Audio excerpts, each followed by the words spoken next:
Hi friends, welcome to Vivek take. இந்த வீடியோவில் நம்ம ஃபேஸ்புக்கில் வந்து நம்ம ஷேர் பண்ண ஒரு ரீலை வந்து எப்படி delete பண்ணலாம் அப்படின்றத தான் பார்க்க போகிறோம். ஸோ வாங்க நம்ம வீடியோக்குள்ளே போகலாம். வீடியோ கடைசி வரைக்கும் ஸ்கிப் பண்ணாம பாருங்கள். இதான் நம்ம சேனலுக்கு ஃபஸ்ட் டைம் வந்திருப்பீங்கன்னா நான் தான் விக்னேஷ். மறக்காம நம்ம சேனலை சப்ஸ்கிரைப் பண்ணிட்டு அப்படியே பார்த்துல பெல் ஐக்கனையும் கிளிக் பண்ணுங்கள்.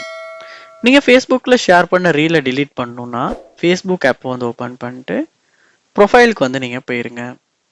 போனதுக்கு பிறகு நீங்கள் என்ன பண்ணணும்னா, எந்த ரீலை நீங்கள் delete பண்ண விரும்புகிறீங்களோ அந்த ரீல் கிட்ட வந்து நீங்கள் போயிட்டு, இல்லாட்டி வந்து உங்களுடைய ஹோம் பேஜில் சரி ஓப்பன் பண்ணிக்கங்க, இல்லாட்டி ரீல்ஸில் வந்து போயிட்டு அந்த ரீலை வந்து செலக்ட் பண்ணிக்கங்க. செலக்ட் பண்ணிட்டு பாருங்க, 3 டாட்ஸ் இருக்கும். அந்த டாட்ஸை கிளிக் பண்ணதுக்கு பிறகு இங்கே நீங்கள் பார்க்கலாம் மூவ் டு பின் அப்படின்ற ஒரு ஆப்ஷன். இந்த ஆப்ஷனை நீங்கள் கிளிக் பண்ணுவீங்களா இருந்தால் என்ன நடக்கும்னா, இந்த போஸ்ட்டை வந்து மூவ் பண்ணட்டுமான்னு கேட்கும். So move to your bin.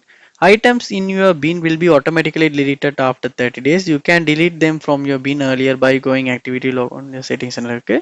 So நம்ம வந்து இந்த இடத்துல மூவ் கொடுத்தோன்னா வந்து ரீசைக்கிள் பின்ன்ற மாதிரி பின்னுக்கு வந்து மாறிடும். ஸோ அதுக்கப்புறமா 30 டேஸில் வந்து அது ஆட்டோமேட்டிக்காக வந்து அந்த பின்லையுமே delete ஆகிரும். ஸோ இப்படி தான். அப்போ இந்த இடத்துல நம்ம வந்து பின்னுக்கு மூவ் பண்ணோடனே வந்து நம்மளுடைய ப்ரொஃபைலில் இருந்து அந்த ரீல் வந்து ரிமூவ் ஆகிரும், delete ஆகிரும். இப்படித்தான் வந்து ஃபேஸ்புக்கில் ஷேர் பண்ண ஒரு ரீலை வந்து நம்ம delete பண்ணுறது. ஸோ இந்த வீடியோ உங்களுக்கு ரொம்ப யூஸ்ஃபுல்லாக இருந்திருக்கும்னு நினைக்கிறேன். இது போல் நிறைய வீடியோ பார்க்கணுன்னா கண்டிப்பாக நம்ம சேனலை சப்ஸ்கிரைப் பண்ணுங்கள். அப்படியே பார்த்துட்டு பெல் ஐக்கனையும் கிளிக் பண்ணுங்கள். தேங்க்யூ.